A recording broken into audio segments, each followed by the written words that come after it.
El corazón es un sistema de transporte que comienza en un punto y termina en el mismo. Este sistema de transporte se compone de órganos específicos. Se encarga de transportar nutrientes, mensajeros químicos y oxígenos. Está compuesto por vasos sanguíneos, sangre, vasos linfáticos y los eritrocitos.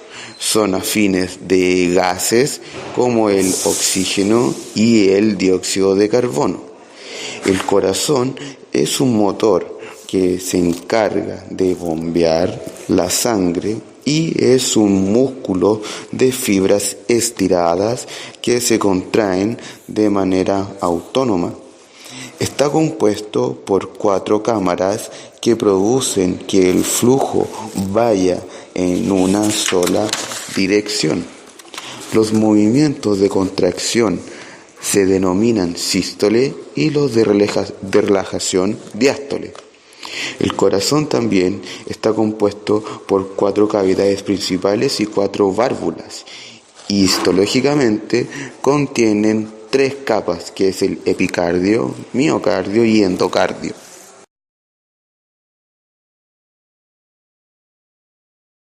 El ciclo cardíaco. Y el corazón, con todas sus partes, forma una bomba unificada, o sea, son varias bombas que se unen para formar una sola.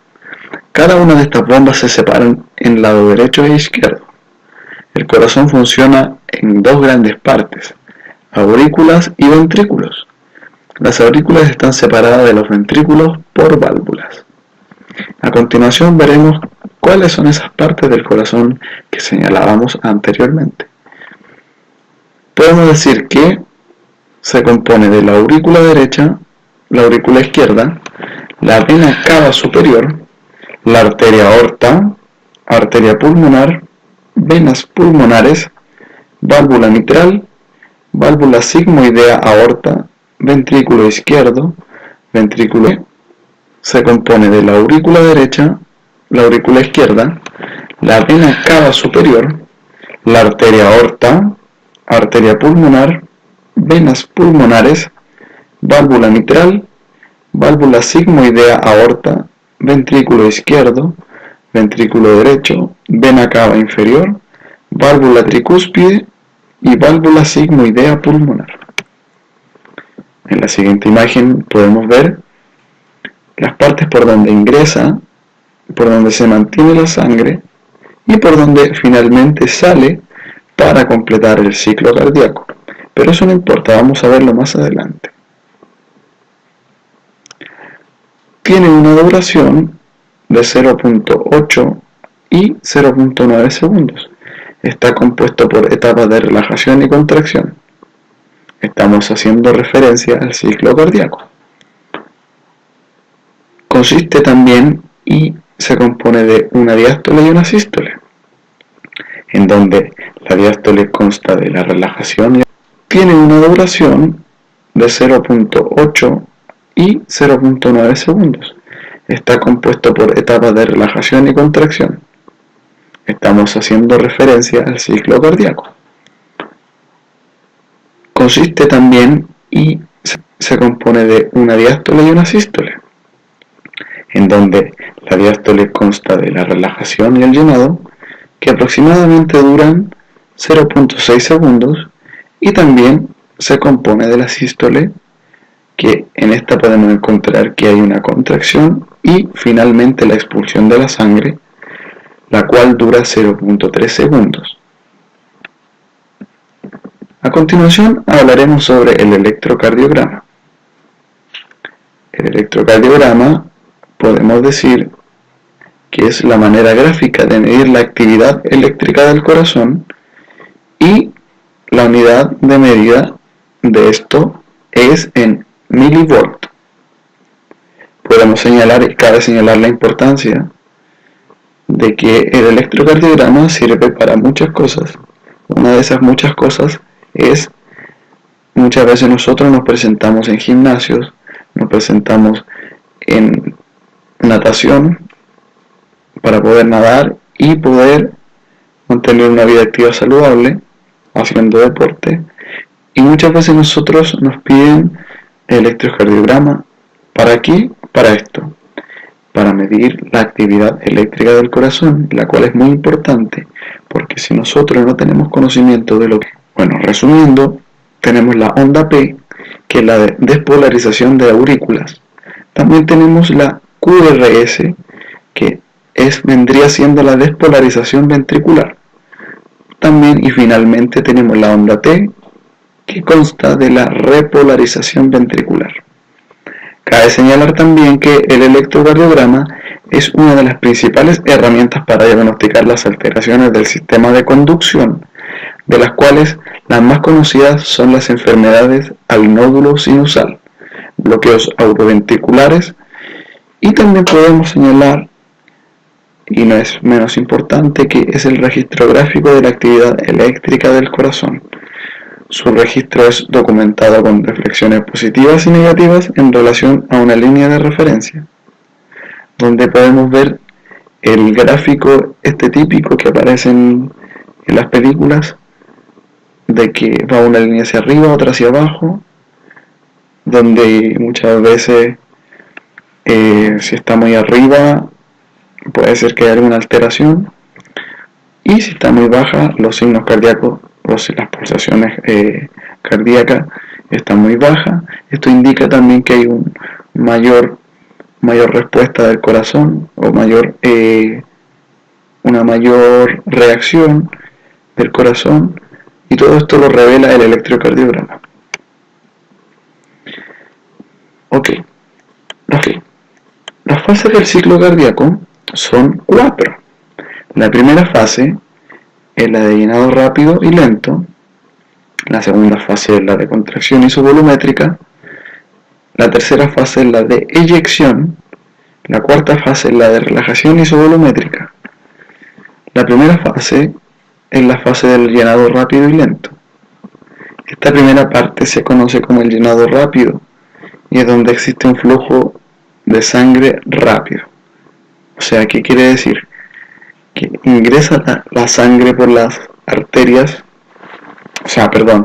ingresa la sangre por las venas cava superior e inferior y por el seno coronario.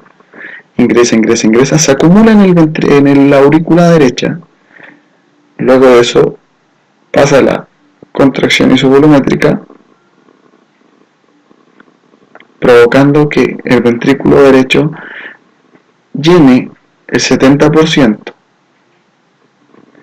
El 70% se llena en el ventrículo derecho, la sangre por las venas cava superior e inferior y por el seno coronario. Ingresa, se acumula en la aurícula derecha. Luego de eso pasa la contracción isovolumétrica, provocando que el ventrículo derecho llene el 70%. El 70% se llena en el ventrículo, provocando que el ventrículo derecho llene el 70%. El 70% se llena en el ventrículo derecho. Luego de esto comienza el flujo a disminuir su velocidad de llenado a medida que se comienza a llenar. Comienza a llenarse, disminuye su velocidad y se llena automáticamente el 70%. Luego, en la fase de contracción isovolumétrica comienza cuando se cierran las válvulas auriculoventriculares, que son las que están entre la aurícula y el ventrículo. Esa es la válvula que se comienza a cerrar, y aquí es donde el volumen no cambia en el ventrículo. Sin embargo, la presión sí aumenta de una manera importante. Luego de esto, el 30% se llena y aumenta mucho más la presión. Y es donde esto pone fin a la segunda fase o fase de contracción isovolumétrica. Cuando ya el ventrículo está al 100%, se termina la fase de contracción isovolumétrica y comienza la siguiente fase, que la veremos a continuación, la cual es la de fase de eyección. Consiste, en palabras técnicas, en la disminución de la presión del ventrículo. También comienza a disminuir la presión de la arteria aorta. Sin embargo, la presión de la aorta disminuye más lento que la del ventrículo, lo que genera un nuevo cruce de presiones. Para finalizar, podemos ver que la fase de relajación isovolumétrica consta de que el volumen no se modifica, sin embargo la presión sí. La presión ventricular baja de manera importante, ya que la sangre ha salido completamente del ventrículo, dando una relajación que es muy necesaria para que vuelva a ocurrir nuevamente el ciclo. También podemos decir que las aurículas que ya se encuentran en diástole ejercen una presión que produce la apertura de la válvula auriculoventricular, lo que quiere decir que vuelve a repetirse el ciclo, ya que hay una relajación del ventrículo, hay una relajación en la aurícula y una nueva apertura en las válvulas auriculoventriculares, las que permiten que nuevamente ingrese la sangre de las venas cava superior e inferior y del seno coronario, llenando nuevamente la aurícula y comenzando nuevamente el ciclo cardíaco.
Clase número 2. Adaptaciones cardiovasculares al ejercicio.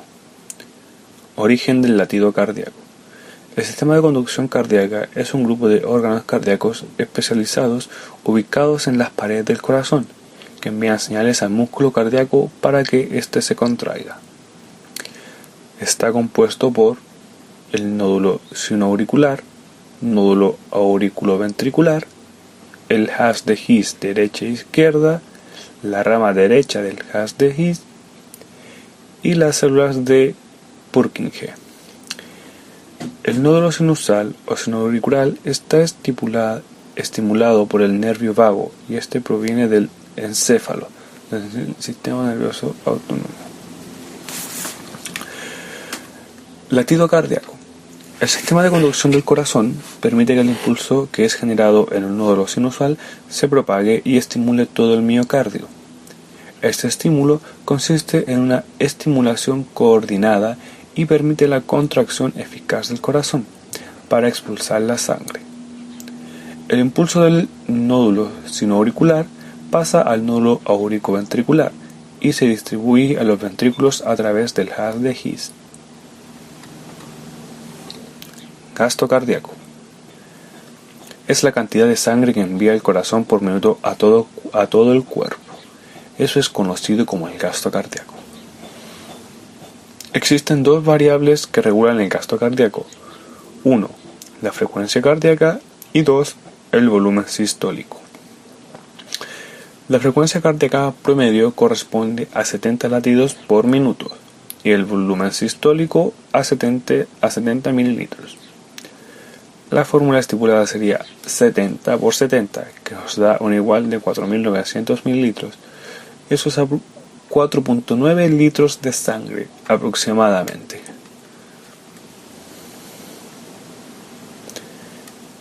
La frecuencia cardíaca está regulada por el sistema nervioso autónomo. El sistema nervioso simpático aumenta la frecuencia cardíaca. El sistema nervioso parasimpático la disminuye. El volumen de la sístole está regulado por tres variables. 1. La contractilidad, que es la capacidad de contracción del músculo cardíaco. 2. Precarga, que es la diástole ventricular.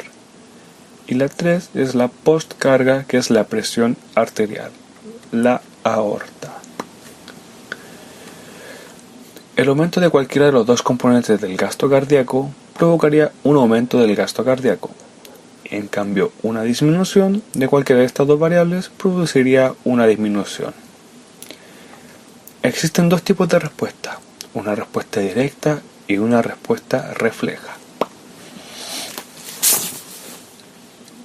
Respuesta cardíaca al ejercicio. Respuesta al ejercicio. La función principal del corazón y los vasos sanguíneos es la de satisfacer las demandas metabólicas de los oxígeno y limpiar los residuos metabólicos. Los cambios que experimenta el sistema cardiovascular se hacen más potentes en el ejercicio. La demanda metabólica de los músculos aumenta en el ejercicio. La respuesta especificada del corazón es que se produce un aumento en el gasto cardíaco. Aumenta la capacidad de sangre que sale del ventrículo izquierdo en un minuto. Los incrementos están supeditados a la intensidad del ejercicio, a la capacidad de masa muscular y a la capacidad sistólica del corazón. Se produce un aumento del consumo de oxígeno debido a la diferencia arteria-venosa de oxígeno. El VO2 es igual al gasto cardíaco por la diferencia entre la arteria y la venosa de oxígeno.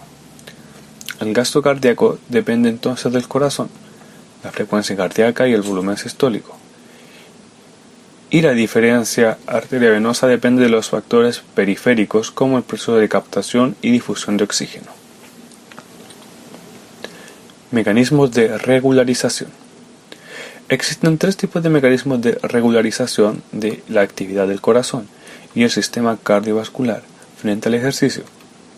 Estos son mecanismo nervioso, mecanismo humorales y mecanismos hidrodinámicos. La estructura del sistema nervioso es un conjunto de órganos cuya unidad funcional básica son las neuronas. Su función principal es la de captar control sobre los demás órganos. Se subdivide en sistema nervioso central y sistema nervioso periférico. El sistema nervioso central está compuesto por el encéfalo y la médula espinal. En cambio, el sistema nervioso periférico está compuesto por los nervios craneales y espinales que emergen del sistema nervioso central. El sistema nervioso a su vez se subdivide en el sistema nervioso somático y el sistema nervioso autónomo. El sistema nervioso somático es aquel que regula las funciones voluntarias de uno. En cambio, el sistema nervioso autónomo regula las funciones involuntarias e inconscientes de uno. El sistema nervioso autónomo, a su vez, se subdivide en sistema nervioso simpático y sistema nervioso parasimpático. Dentro de las funciones principales del sistema nervioso autónomo están la frecuencia respiratoria, temperatura corporal y la digestión, entre otros. El sistema nervioso simpático prepara el cuerpo para situaciones que requieren estado de alerta. El sistema nervioso parasimpático está activo durante los periodos de digestión y descanso. Mecanismos nerviosos. Constituyen parte del control extrínseco de la función cardíaca. Es el responsable de los cambios rápidos que ocurren durante el ejercicio. Existen mecanismos nerviosos centrales y periféricos. Los centros nerviosos especializados en la regulación cardiovascular se encuentran dentro del bulbo raquídeo. Bueno, ahora vamos a hablarles sobre los mecanismos nerviosos. Existen dos tipos de mecanismos nerviosos, los centrales y los periféricos. Los mecanismos nerviosos centrales son los que provienen de estructuras superiores.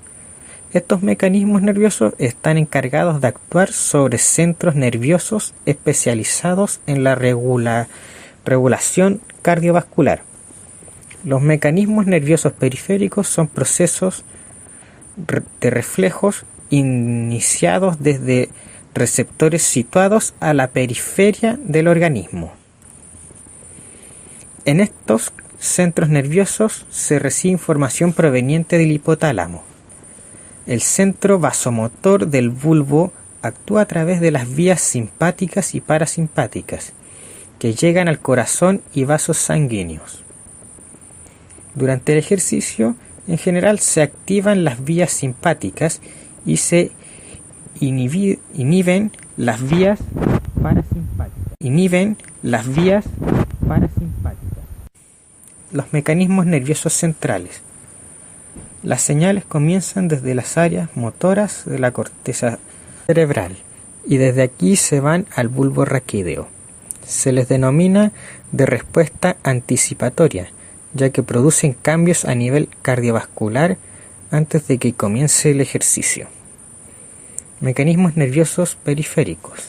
El control reflejo se produce una vez iniciada la actividad muscular y el movimiento articular.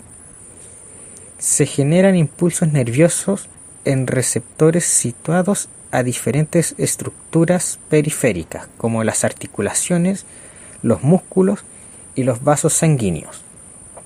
Los tipos de receptores de la respuesta cardíaca son mecanorreceptores, metaboloreceptores y varroreceptores.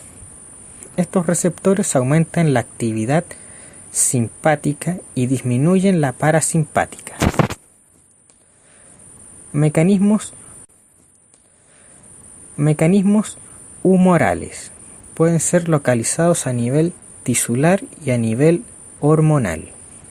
Los cambios que ocurren a nivel metabólico en el tisular, los músculos como consecuencia del ejercicio regulan el flujo sanguíneo.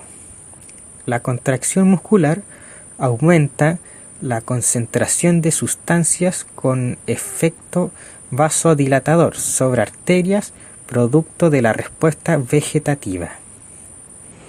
Como consecuencia de activación simpática durante el ejercicio se produce un aumento de la síntesis y liberación de catecolaminas. Se activa el eje hipotálamo-hipofisario, dando lugar a la respuesta endocrina al ejercicio. Mecanismos hidrodinámicos son los cambios que experimenta el retorno venoso durante el ejercicio y que repercuten en la función cardíaca. El aumento del retorno venoso puede aumentar el volumen sistólico. El mecanismo de Frank Sterling establece que el corazón posee una capacidad de adaptación a volúmenes de flujo sanguíneo a mayor volumen de sangre en diástole. Mayor volumen de sangre se expulsa en sístole. Los mecanismos responsables del retorno venoso a la aurícula derecha son el efecto de bombeo muscular, la acción de la bomba de aspiración torácica y el aumento de la inervación simpática general. Por lo tanto, todos los mecanismos responsables de los cambios que acontecen en el corazón durante el ejercicio tienen como consecuencia un aumento de la actividad simpática y una inhibición de la actividad parasimpática. Efecto del aumento de la actividad simpática sobre el corazón. La actividad simpática. Al producirse la respuesta simpática, el corazón se va a recibir un aumento de las catecolaminas por vías nerviosas y sanguíneas. Los efectos de la noradrenalina son activación del nódulo sinusal, aumento de las células de conducción de los nervios, activación de las células miocárdicas, se producen un aumento de las frecuencias cardíacas y del volumen sistólico, y por lo tanto un aumento del gasto cardíaco. La activación simpática aumenta la liberación de las catecolaminas a nivel de glándula suprarrenal, y esto también aumenta la actividad del corazón. Efecto del aumento del retorno venoso sobre el corazón. Cualquier factor que aumente el retorno venoso provoca un mayor llenado ventricular durante la fase diastólica del ciclo cardíaco. La llegada de más sangre a la aurícula derecha aumenta la frecuencia cardíaca. A esto se le conoce como el reflejo de Weybrich. Además, el aumento del retorno aumenta el volumen sistólico. A esto se le conoce como la ley de Frank-Starling. Respuesta al ejercicio. El ejercicio, por lo tanto, es el principal responsable del aumento del gasto cardíaco. La actividad simpática y parasimpática sobre el nudo sinusal ejerce la regulación más importante sobre la frecuencia cardíaca. A intensidad baja del ejercicio, aumento de la frecuencia cardíaca.